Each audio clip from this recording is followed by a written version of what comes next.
And what's going on, everybody? Welcome back to another episode of the Designated Players and MLS podcast.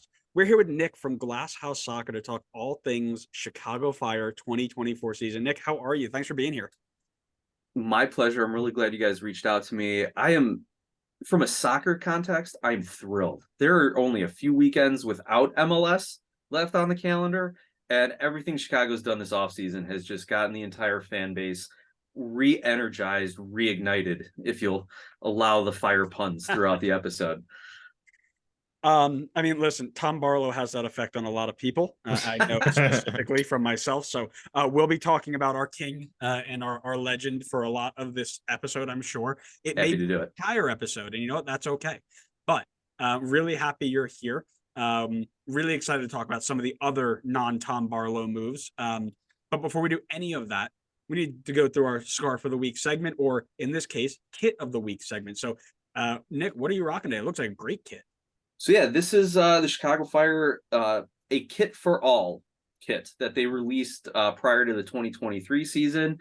Actually, I was fortunate enough to get a hold of this kit at a recent Chicago Fire player meet and greet event. So got to meet Brian Gutierrez and Chris Brady, a couple homegrowns who have really captured the attention of every fan in the city. And yeah, we're talking to some season ticket reps, talking to some people at the organization, did a little Q&A photos with the guys, and then they were handing out the jerseys. So I was really happy to get my hand on this kit. And yeah, it's got the great confetti look. That's the nickname of it, the confetti kit. No sponsor. Let me see if I can get it up here. No sponsor, but they just announced this year that Carvana is now their jersey sponsor. So you will be seeing the great Carvana brand all over it. And I kind of say great tongue in cheek there, but don't offend anyone who got that deal done. I love it. I love it. I'm also here with Connor, my co-host. Connor, how you doing? Thank you for introducing me before Scarf of the Week segment this time. It's the first time all day, I think. I tried my best. What are you rocking? It feels like the first time in a while I've actually had a scarf associated with the team, but I do have a Chicago Fire scarf, and I actually really like it. Old school logo, which I personally prefer. I think It's on the other side. Yeah. It's also backwards. I'm doing great. But yeah, old school logo. I would prefer that logo. I think it's really nice. I don't really have a problem with the current logo, but old school was just clean. It looked really cool. One of the best in the league, if not all of American sports, I think. Mm-hmm. If we want to talk about logos, we aren't really thrilled with.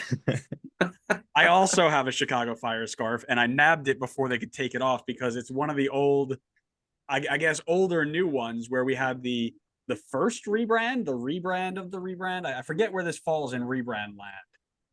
So that's the second logo. Yes, Yeah. the first rebrand. The But crown. It's got the design is nice, like of the scarf itself.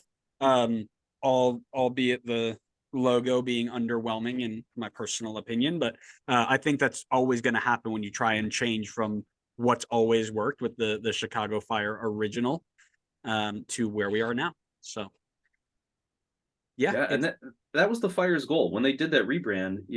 They really wanted to kind of start something new and get new fans involved and really try and bring a whole new group of fans to the club.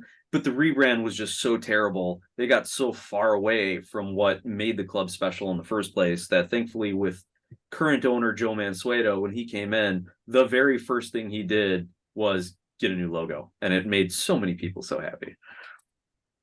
Yeah, and I think it made even the neutral was pretty happy because it was, it hurt all of us to see the original one go, and then to at least go back to something that is a little bit better. We move with it. So there you go.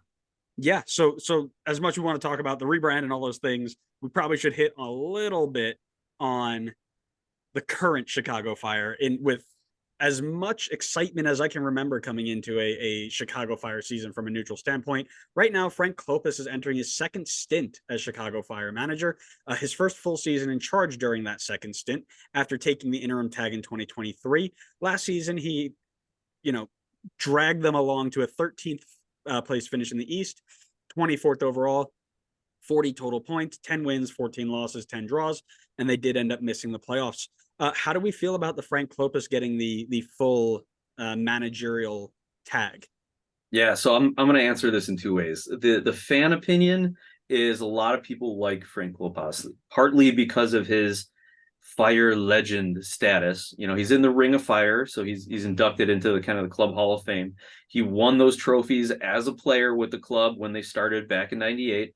But as a coach, a lot of people are still looking at him with those nostalgic lenses that he's this great guy, or it's always he never had a complete roster to work with, or he took over as the interim, so he couldn't change much and do what he wanted. And there's always some reason why it wasn't Klopas. But there's a large chunk of fans who still really like him as a head coach. There's a minority of fans, which include me, and so this is my personal take on it now, that I am not a fan of Frank Klopas as head coach for the Chicago Fire. This is, if you count interim and full-time head coaching, this is his fourth time in charge of the Chicago Fire. They just keep going back to the well on this one. And people will point out the last time they made the playoffs, he was the coach, or one of the last two times we've made the playoffs in however many years, he was the coach. But I think that was more of the team's talent. You had an MVP caliber player there and Mike McGee, and that was more the reason, I think, than Frank Klopas.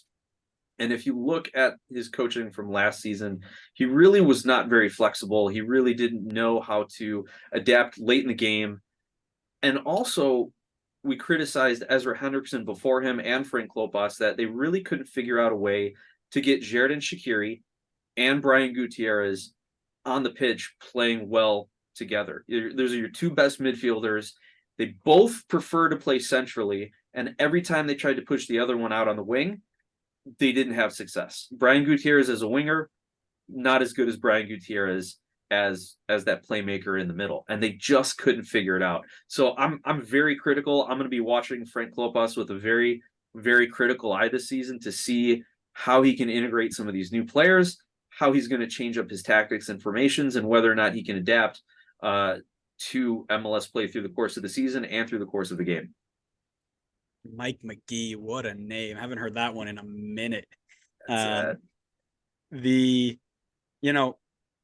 Having him come back and being a part of it, when they brought, I'm going to try and phrase this as nicely as I can, so bear with me here. The start of the season, you were expecting change, and you made the playoff once in the last, I think it was like 12 or 13 years. Yep. And now the first thing they did is bring everybody back from the front office. And that was like, oh, that's really underwhelming. And then they brought back Klopas, and it was like, oh, that's really underwhelming. So from the outside point of view, it felt like Chicago was just going to rinse and repeat the stuff that they've been doing for the last decade. And then they started signing players. So I want to ask you, who we all know who is on paper, but who's the best addition they've added? And why is it Tom Barlow? Well, we've been looking for that hard-nosed striker who can really mix things up. No, actually, it's funny. On my show, I've got a featured guest, a gentleman named John Donovan, and he is just raving about Tom Barlow. He's like, they can't believe they got rid of this guy. They're giving him the Brian White treatment. Like, Barlow's going to be great for us. So John, my featured guest, John, is very, very high on Barlow coming over. And so thank you to whoever on Red Bulls that made that happen, if only for John's sake. But yeah, it's been a great offseason. Everything you said is 110% true. The Fire fan base was just at an all-time low after finishing 13th. And then we got even lower running it back with the front office and the head coach. But everyone has come around. It's been a complete 180 with seeing Kuipers being signed, with seeing Solquist, Aragoni, and now it's been all but officially announced, Kellen Acosta joining the Chicago Fire. But the one guy, obviously, out of all the names, my apologies to Tom Barlow, it's got to be Hugo Kuipers. And I hope I'm pronouncing his name right. It's kind of a running joke of mine that I can never pronounce a lot of these European names. But yeah, Kuipers, the former Golden Boot winner in Belgium. He's had, I think that season he had 34 goals throughout the course of that season, including continental play. He's off to a little bit of a slow start this season, but man, the guy just finds the back of the net. he is going to be the biggest addition this offseason, and he is the whole reason why the Fire are going to have any kind of success this year. They had lacked offense, and they got it. I'll give an honorable mention once they announce Kellen Acosta. If he can help bring that whole midfield together, then that'll have as big of an impact as Kuiper's goals. I still can't get over that your co-host is genuinely hyped about a guy who scored 13 times in 140 games. But anyways, they didn't play him, right? Yeah, they didn't play him. I wish they didn't play him. We might have had some sanity by the end of the year. Anyways, I love Tom. Connor, your thoughts?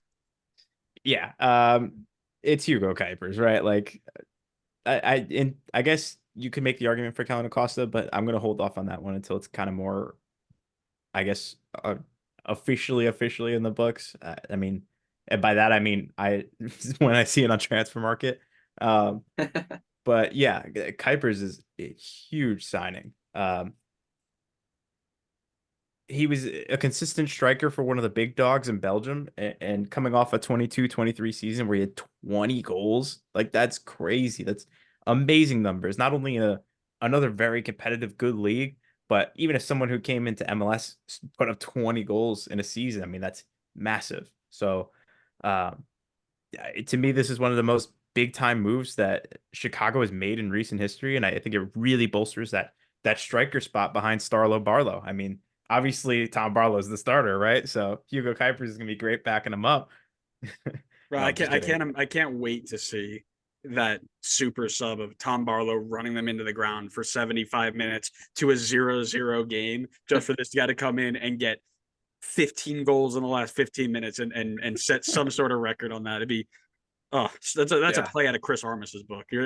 That's the last piece you need here. You got to go get him from Colorado. Anyways, I wanted to switch it up a little bit, because I will preface this by saying yes, Kuipers and Acosta are 1A, 1B. You think back to the 2017 year, the last time they did make the playoffs, it was a 15 to 20 goal scoring striker, a class midfield of MLS veteran Dax McCarty with, some German guy, Schweinsteiger, so some guy like that. Just one of those retirement players. Yeah, one of those right? guys. Yeah, exactly. They found that really strong core down the middle. And I believe that's what they're building. I think in goal, Chris Brady's going to be very solid again. I think he's going to grow into it. I think last year he had his gaps and his issues, but again, when we talk about the middle of the team and being strong, Tobias Salquist feels like that guy to bring it all together. I think during the 2017 year, you're gonna have to check me on this. It was Johan Kappelhoff, I believe, was one of the guys in that role. Right. It feels close, yeah. But again, like they started working all the way back, but especially in a league now where the attacking talent is getting so strong. Yeah. You can't just run it back with Wyatt Omsberg. I'm sorry. We love Wyatt. Wyatt's been a big part of the pod. But you just can't run it back with him when you've got guys, especially Eastern Conference, just taking it to the next level. So I think bringing in somebody like Salquist, where has this really good success overseas, has a good build to him physically, understands the game, is going to go under the radar, but it's still going to be a very good addition for you. Oh, no doubt about it. And I haven't seen too much of Salquist's like attacking ability, which is where I think Tehran and Olmsberg and Chihos all contribute as much as they do on defense. So hopefully that's something that he can add as well with his time in Chicago. I'm a huge Wyatt Olmsberg fan. I loved it when he was playing here in Chicago. And honestly, it wouldn't surprise me if he ended up getting some early minutes and some early starts just because Tehran had that knee surgery like maybe a week or two ago. So I don't know if he'll be fully fit. I don't know if Salquist's visa has cleared yet. So I would personally have no problem if Olmsberg is starting next to Chihos as that center back pairing. I think he is reliable at the very least to carry the team until Salquist can fully integrate and Tehran can get back from his injury. Yeah, it's a shame when we did like our third season, we tried to do a series where it was like best of the week and worst of the week. Wyatt Omsberg had one bad week and instantly became a running joke on the pod. It's a shame because he's a good dude, but Um, it was Yeah. it was just one of those things where it's like, and then every time we watch him, every mistake he made was amplified because we saw it. But I also didn't watch a ton of Chicago last year, admittedly. So that's the negative of every game in the East kicking off right about the same time. But Yeah. hopefully that changes in the next couple of years. But I do want to know, there are a couple of players who have left as well. Who do you think is going to be the biggest loss? Who are you going to feel the most that has been kind of moved out here? I won't feel anything for anyone who's left. Like, I will just be blunt with you on that one. Love it. The way the roster was last season, I had no problem with Miguel Navarro being shipped off to Colorado with some money, and then they immediately loaned him down to, who was it, Talleres in Argentina. They moved him on out. He cost the club at least 6 points with some boneheaded plays, none bigger than when they played Charlotte. Him and Capetti are just jawing at each other, and Navarro just kicks him in the leg, gives up the penalty, Fire go down 1-0 on decision day, or like second to last game, something like that. So I am glad that the walking yellow card, he is gone.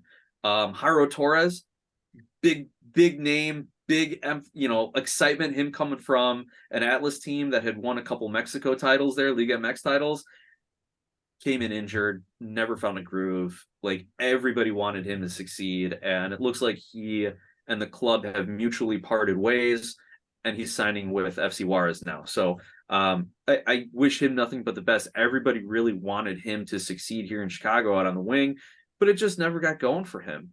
If they move Arnaud Suquet, hopefully they can work a deal out. There's supposedly something going on for him to move to France, but I think that window's closed now, so they're trying to get him a green card so they can move him around MLS.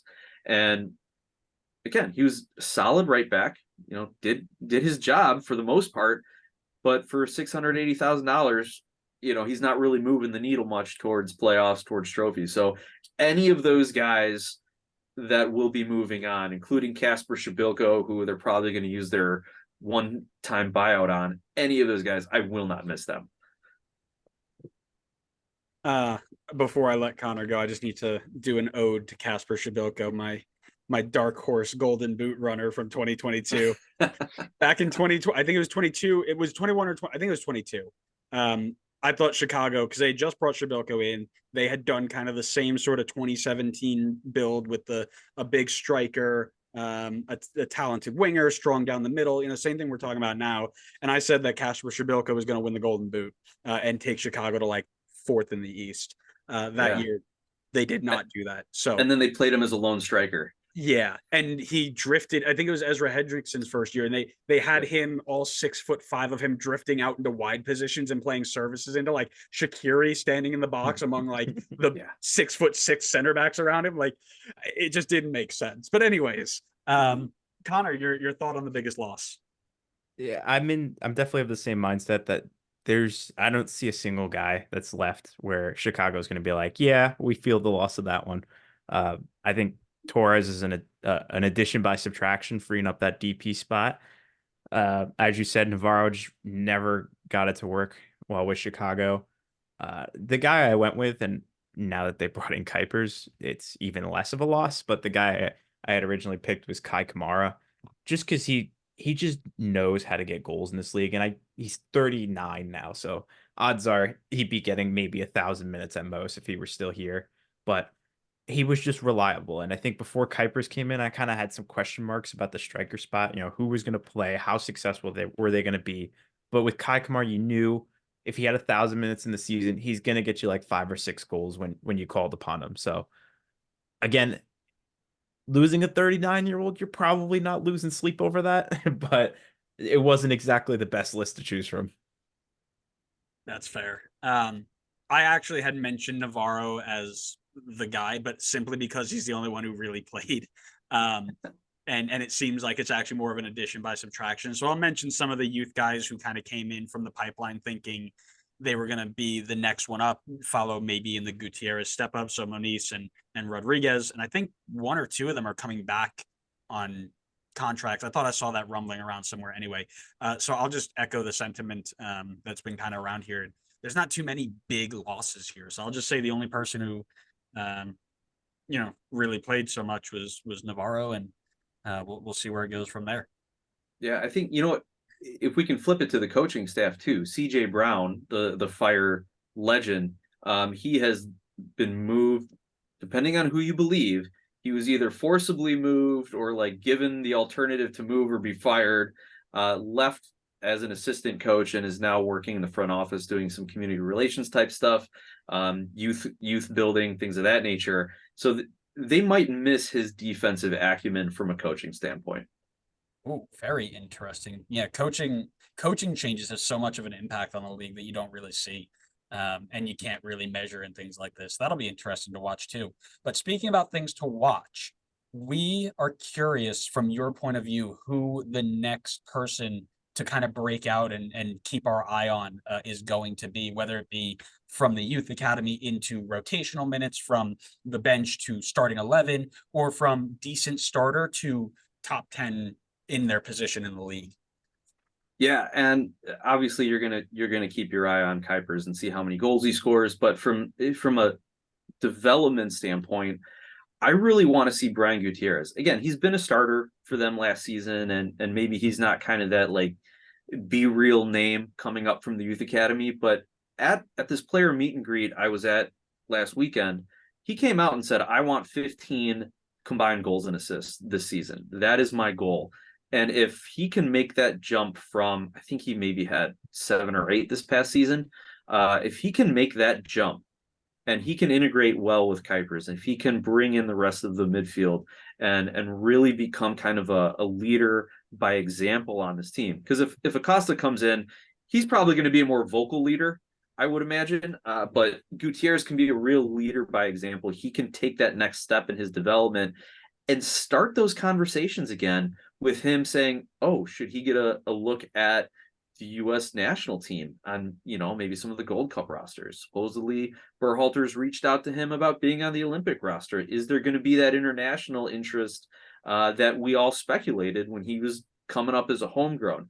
So, a known commodity in Brian Gutierrez should take that next step and be that 8, 9, 10 assist guy with another handful of goals or something like that. And if you want to look at some of the CF2 kind of guys, I'd love to see Victor Becerra get some minutes. He's a striker, had a great college career, great youth career with the Fire, had been banging in goals with CF2, but then had an injury last season. But as a striker, I don't know how many minutes he's going to get with Kuipers, Koutsias, Barlow, and if Shabilko happens to still be on the roster. But that's a guy that I would love to see get some minutes and see if he can't kind of complement the roster when it comes to dog days of MLS summer, Leagues Cup, Open Cup, all that sort of thing. So those would be my picks.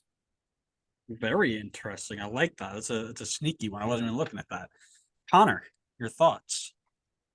So I apologize probably about to butcher his name, but my pick for breakout player is Marin Haile Selassie. So No, you got it. last season he was probably the best of I'd say relatively poor attacking bunch. I think he had 9 goal contributions, not counting second assists. So it was a bit tough considering there are a few youngsters that have already kind of broken out in the team. Like I think Guti and Chris Brady have some decent notoriety around the league, I would say, certainly for like their contributions to the U.S. youth national team. Um, while I think others may just maybe are just not good enough yet or just won't get the minutes. So I ended up landing on Haile Selassie. Considering he had a solid first year in MLS and now he's back full time, he's got a preseason under his belt and I think knows what to expect when it comes to things such as weather, travel, schedule, etc. that I think will help elevate his game going into next year. There's not that question mark of, what's it like playing in MLS. So I think he could take the 10 goal contributions he had last season. I think if he turns it into 15 plus, maybe similar to like what Goody was aiming for, I think that's a step in a great direction for him. If he can go even above that, I think that's great. If he hits like around 20, then I think we're talking about him being, like Andrew said, a top 10 in his position potentially. Yep. Golden Boot winner for the Fire last year, 6 goals. That's all right. You've got a runner up in the Golden Boot from New York Red Bulls 2023 season. That was like 3 goals. So, you know, you're packing it out. I've got 2.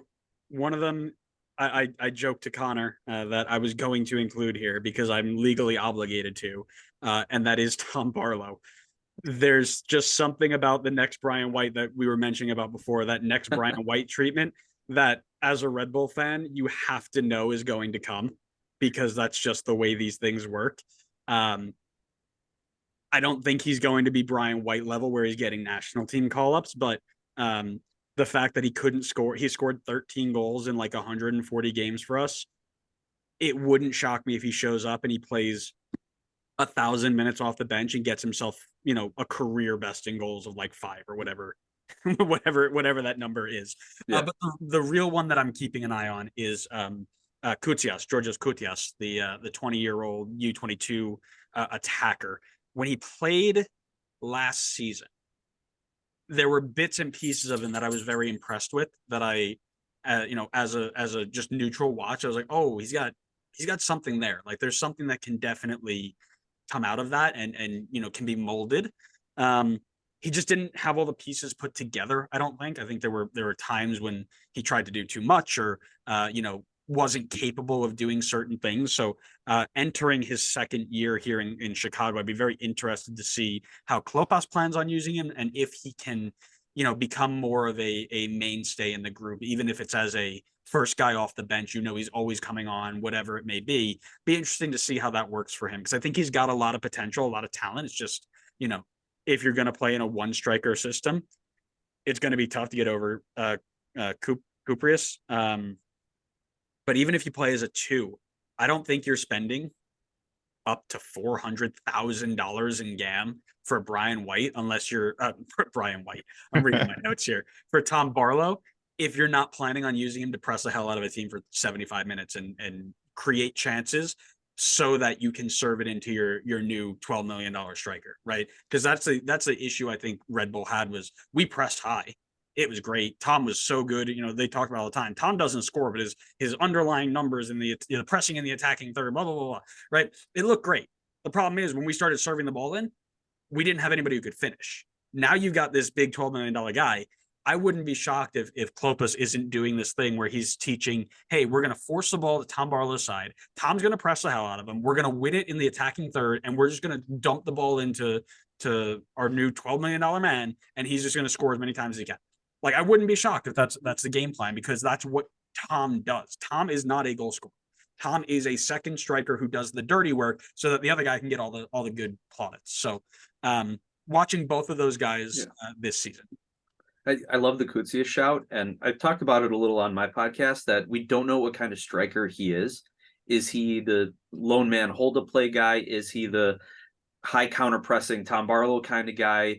Is he the finesse player? We haven't really seen that because he is so young. But if you look at his game in Montreal last season, where he had a goal and assist, that was, I think, his best performance. And yeah, he is driving to the end line. He is mixing it up. He's playing balls across. So he could maybe echo what Tom Barlow does and be a great setup man for Kuipers. Yeah. Yeah. And that's what I'm thinking. I'm thinking that Kuipers is going to be the guy that is going to play 90 minutes or 75, whatever he can give you. And you're just going to have a rotating group around him that's going to press. And it's going to be Haile Selassie. It's going to be Shaqiri. It's going to be Mueller. It's going to be even Gutierrez if he's drifting out wide. And they're just going to serve. And they're just going to serve. And they're just going to serve. And then they're going to win the knockdown. And when they win the knockdown, they're going to put shots on goal. And they're going to follow them in. And it's going to be 100 miles an hour. It's going to be like, you're going to be getting a kink in your neck because you're going to be watching this the whole time. But it's going to work. It's going to get you to success. Hypothetically, that's the. Well, we've had a low bar for success lately, so I'll take it. I'll take it. Love it. As we enter in 2024, we've got about 2 weeks left until we kick off here. What's the one question that's still on your mind? So to kind of piggyback off what you were just saying, you know, what the probable game plan would be, my one question is, can they put it all together? We finally have a striker. We finally have a solid back line. We finally have depth in the midfield. Can they put this all together, either by the coaching staff or by the guys on the field, to make it work? And we saw last season, just to kind of keep talking about Koutsias, because I love my Greek brother over here. we saw last season, Shaqiri would pick the ball up in the midfield and just immediately Koutsias would take off running and he would just try to lob it to him. Like they started to develop that connection, but it really kind of eliminated the rest of the team from those type of plays. So if they can put together all these offseason signings, hopefully Aragoni, the new right back, and Solquist can get their visas and get over here and start training and get that Kellen Acosta deal announced so he can get out on the pitch and not just be sitting in the stands watching the Chicago Fire train. I just want them to put it together, and can Klopas be that coach to do it? So that is what I'm hoping. And again, part of putting it together, getting all those crosses, all that service in to Kuipers. You watch his 2022, 2023 highlight video, it's just one-two touches. Everything's just coming in to him. So that's my question. It's a very kind of big picture metaphysical type of question, but I think it stands. That's exactly what we look for here is the one that we're watching, right? It's not necessarily one we need to answer, but one we're going to see develop. So Connor, I'll ask, what's your question? So my question is, what is Chicago getting out of Shaqiri this season? When he first signed, I had pretty big expectations for him. I mean, he was a massive name. He was only 30 years old when he was coming in. He wasn't like coming in at 35 just to finish out his career. I had big expectations for him. And in his first year, I think he was really solid. 7 goals, 7 assists. That's a great start. But I think with a signing like Shaqiri, you almost kind of expect him to take the next step after that. Like 14 goal contributions is a good start in your first year.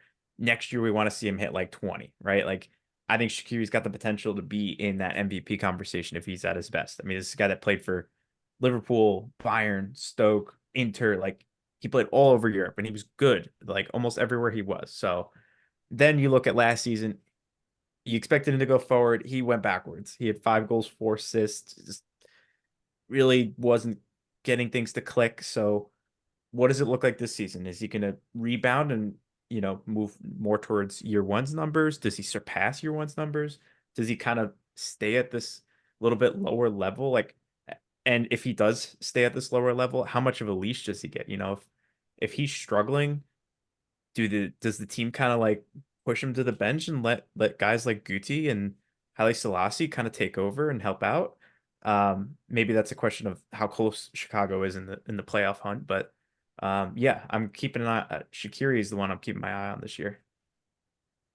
Yeah, I was joking with some other Fire pundits, I'll say, that Shaqiri is going to run even less this year because he's just going to be launching balls to Kuipers wherever he picks it up on the field. So if he runs less but improves his assist numbers and stays healthy, great year for Shaqiri.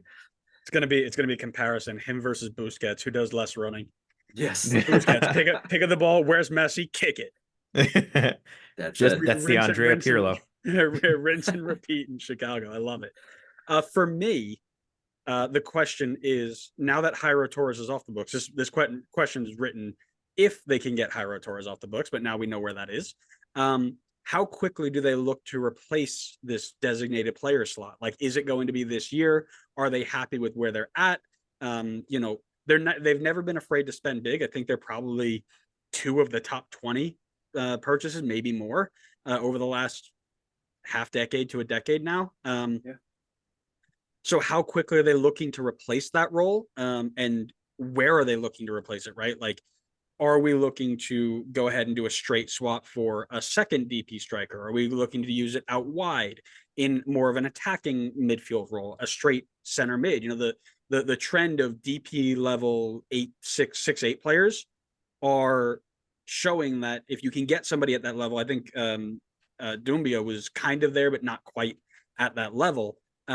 If you can go and find somebody in each line, so you're 6'8", you're attacking front 3 and your striker, and they're all clicking, you have infinitely more success. So I'd be curious where they go to find it, and how quickly they go to find it is kind of what I'm keeping an eye on.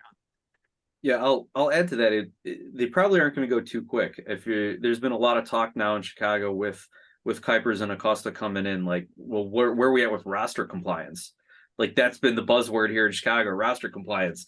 So with Torres off the books and moved on, mutually separated, so that didn't trigger any sort of buyout. They can buy out Shabilko. They still got to move Suke. So that where everyone's speculating is the focus of the front office now. Get the roster compliant, and then if we can, maybe bring in someone to fill in that spot that Torres opened up. Otherwise, we're looking at the summer window. Yeah. And again, right, we just mentioned the 6'8" DP. You really don't need to find one in that role because you got Kellen Acosta, right? That basically counts to me. I mean, hey, USMNT veteran, right? Like the guy's Yeah. played at the biggest stage. Why wouldn't he be considered DP at least caliber? Exactly. You don't need the tag to be at the level, right? We've talked about all the players in, we've talked about the hype. Now the question of the day. At the very end of the season, where is this team finishing in the Eastern Conference? I mean, if you followed my podcasting history, I am not good with predictions, especially in the standings, but I'm looking for Chicago to stay around like that 7-8 spot. Like if things really break their way and they take advantage of a lot of what's going on around the league and their players are playing up to their potential, maybe they can jump up to that 5th, 6th spot if Kuipers becomes the Golden Boot winner here. But I'm not sold on it. Maybe it's just years of trauma of being a Chicago Fire fan that I can't pick them higher than like 7 or 8 right now. There's also some of those intangibles off the field type stuff. There's the thought that Klopas really has a hard time maintaining a locker room throughout the course of a season. There were rumors of infighting between Shaqiri and Kamara last season as well. Nothing ever reported on, nothing ever came out, but I think they keep a pretty tight locker room and a pretty tight press corps. So things like that could really derail a lot of the good vibes right now. So I'm comfortable saying 7th place. You look at the rest of the Eastern Conference, I just don't see them at, Columbus, Cincy, Philadelphia, Orlando's level. So I'm comfortable at 7. Interesting. Connor, your thoughts? I am in the exact same spot. So before Kuipers and Kellen Acosta came in, I was a little bit lower on Chicago, but I think those are 2 really big boosts for them. And I see them in a similar, I'll call it like a similar group to like Red Bull and Nashville, where I think they're playoff quality, but like you said, not necessarily at that same level as the top dogs in the East, like Columbus, Philly, Orlando. But definitely, I think they're improving upon last year. I always thought they had a good core here. I mean, they've been sending out really good youth academy players and building them up really well. And I think it was just a matter of they needed to get more out of their designated players. And, like we talked about, Kellen Acosta, not a DP, but he's DP quality. Kuipers, I think, is a really good signing. Hopefully you get more out of Shaqiri, and then maybe in the summer you complete the last puzzle piece by bringing in one more player to sure things up and make that strong playoff push. Oh, I don't know if I said it, but I'm 7-9. That's where I think Chicago will be. How are Red Bull catching strays on the Tom Barlow appreciation pod? Like I don't. What strays? What stray? I have them. I have them at the same level of Red Bull where they're good, but not that good. Yeah, Yeah, that's Red Bull. Yeah, Red Bull are finishing like if you can finish higher than first, they're finishing higher than first. And the only You're team that could stealing my line. the only team Unbelievable. that could possibly upset them is the team with Tom Barlow. No, I'm with you guys. I agree. One of the things that has me kind of nervous is the guy in charge, right? And we just did Colorado this morning, and it was very much of the same sentiment where, if Chris Armas gets out of the way of Colorado and just lets the group play the way that they can play, the sky's the limit with them. And I think Chicago is very much in the same group. These guys have so much talent and ability. Don't put so many restrictions on them. Don't give them like super strict roles and responsibilities in your shape, and let them play. Right? If you want to be strict in the way that you coach them in defensive shape, go right ahead. Right? I need you to press at this angle. I need you to force them into this space. Fine. Right? That's one thing that you can do. But once they get the ball, hands off. Let them figure it out for themselves. And I think this team can be very, very good. I've always been on the Chicago Fire hype train. I've been on that hype train for the last 4 seasons now. Yeah. I've got them between 5 and 8. I think they're Not, I think the play-in, if this team finishes in the play-in games, I'd be a little disappointed. But I do see them maybe a bit higher than that. 5, 6, 7 would make sense to me. Because I think it's gonna be so tight this year. The separation between the top and even just the 1 through 15 is gonna be crazy. I'll say 1 through 14. We're gonna keep Toronto off to the side. I think 1 through 14 is going to be like super, super close. It's going to be a really, really good season, but I think Chicago can be a part of a really good push here. They're putting the investment into it, and I think they've got the youth players to supplement that. So 5 to 8 is where I've got them. Beautiful playoffs progress, baby. Love That's it. right. That's right. I'm here for the Chicago Fire to return to the playoffs because MLS is better when Chicago's better. That's they say it all the time, like, oh, NFL is better when New England is good again. Nobody cares about New England, but what people care about? Chicago Fire. So at least I do.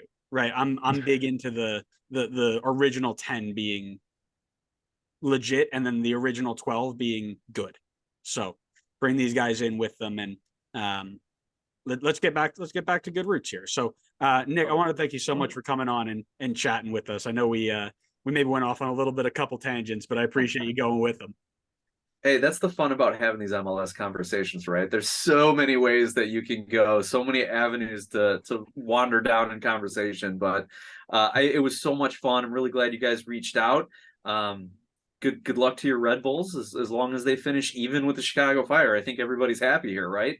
5, 6 right in the East. Yep, that's all we need. We need 5, 6 in the East from Chicago, from Red Bull, and Atlanta in 15th, and we're all good. Oh, come on now. Unnecessary. Oh man, Nick, we want to give you a little bit of time here to tell our fans where to find you. So go on and plug some links. Yeah, thanks. So I am on Twitter at Glasshouse Soccer, except there's no E on soccer. Thank you, character limits there. You can also find me on YouTube at Glasshouse Soccer. I've got a few Chicago Fire-based videos, but that is also where a lot of people watch the podcast, the Feed the Fire podcast. It's on YouTube Music, YouTube, iTunes, wherever you get your podcasts. So please make sure you go out and find the Feed the Fire podcast. Kind of a cool announcement. I was just invited to the Chicago Fire's new Return to Red kit launch this Thursday. So if you like kits, if you like cool stuff like that, please go out, follow on social media. We'll have a lot of photos and hopefully some videos from that event this next weekend. I can't wait for that because I'm very anxious to see some of these new kits that are being leaked and dropped and all of that. So everybody go give them a follow. Make sure that you are sticking around. Let them know you came from our show. If you're new here and following us from the Glasshouse Soccer side and you enjoyed what we do, give us a follow. We've got 10 more of these to do over the next couple of days, and we've done 19 more of them before we've gotten here. So tons of content for you, one for every single team in the league if you're a newcomer and you want to catch up, or if you're just an Eastern Conference Chicago Fire fan, want to see what your competition's going to look like, go check those out as well. And if you liked what we do, this is kind of a style of our show, right? We do our current MLS topics that we'll give our opinions and ideas on. We do an MLS history segment, which Chicago Fire has been featured on significantly since we've started, from the 1998 double season all the way through, gosh, what was our last one most recently? Probably a U.S. Open Cup shot or something. Yeah, probably the 02 U.S. Open, was 02, I think, U.S. Open Cup, or 03. I think it might have 03. I'm trying to remember my history now. Yeah. They got 4 of them, so 4 or 5 of them. So there are tons of them that are in there. You can watch Chicago Fire specific ones. We're going to take that to a whole new level. Instead of it just being a storytelling thing, all of the videos are going to have accompanying video on the background of it, or pictures and photos. It's going to look a lot nicer than it was in season 4. So and then we do fun games too. We do trivia games and challenges and tic-tac-toes and guess the players and all these sorts of fun things just to lighten it up and keep it a little different. So if you like any of that stuff, stick around and follow us as well. Nick, I want to thank you again so much for being here. We really enjoyed having you. We'd love to work with you again soon. For all of our fans, thank you for being here. Thank you for listening. And we will see you next time on the next episode of the Designated Players and MLS podcast. See ya.